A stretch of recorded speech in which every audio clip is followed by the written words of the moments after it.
Cheers!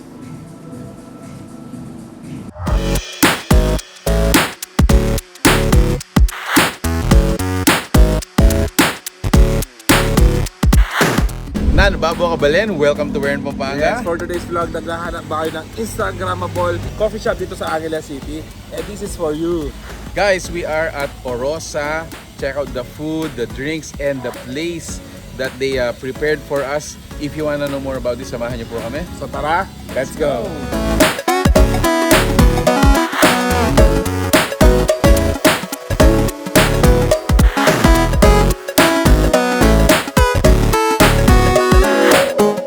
I'm Robbie Francisco and I own Cafe Orosa. Well, Cafe Orosa is really a place for the community, for people who want to go on dates or just want to relax or work. Anything simple, because people here, they just want to enjoy themselves and we want to provide that space. And of course, the food and the beverages.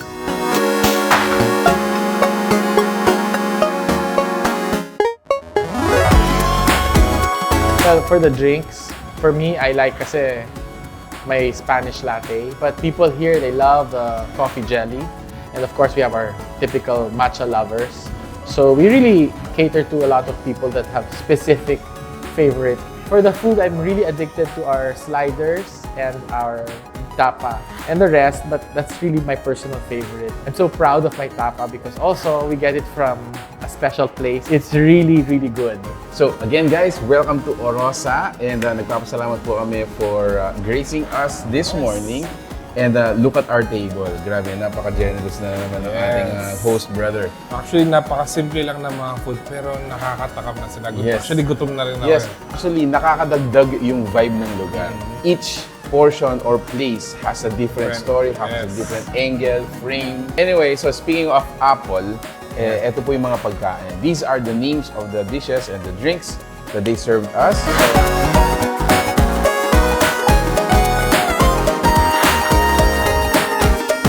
For the desserts, meron tayo, of course, meron tayong carrot cake at saka yung salted choco brownie. Now, for the drinks, eto, isa sa mga na-impress din ako, brother. Yes. So, they call this orange coffee. Imagine, coffee drink And fruit drink. mixed with fruit drink. So, first time ko makatikim nun, bro. Yes. Ako naman, ito ang hinihintay ko, yung kanilang Italian soda. Wow. Actually, napakaganda niya. Yes, yes. And feel ko napaka-refreshing nito.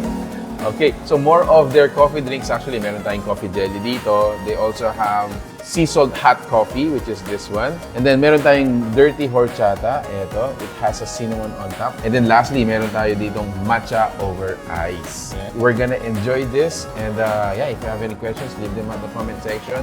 Ito na lang, I'm gonna leave you this one. If you're with us, ano yung una yung kakainin dito? Comment down below.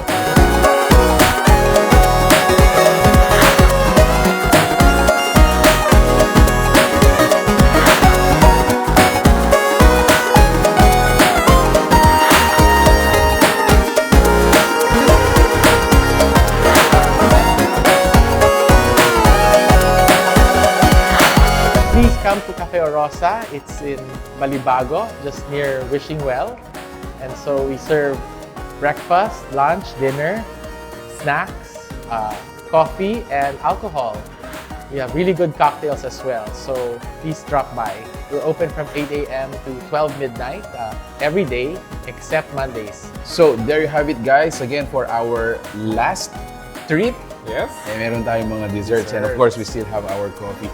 But before that, bro, let me get your thoughts. Ano masasabi mo sa lugar? Actually, sa lugar, dito ako talaga nag-enjoy. Maliban sa good yung food, napaka-good din ng ambience. I agree. And to let you know guys, meron pa po silang portion dito, section sa likod. You can actually rent it for consumable. No? Yes. So just let the management know kung ano yung event or the occasion. And then they're gonna, set it up for you. At the same time, kung kayo naghahanap ng mga beans, Beans, exactly. na napaka-rare to find. Rare to find, no? Yes.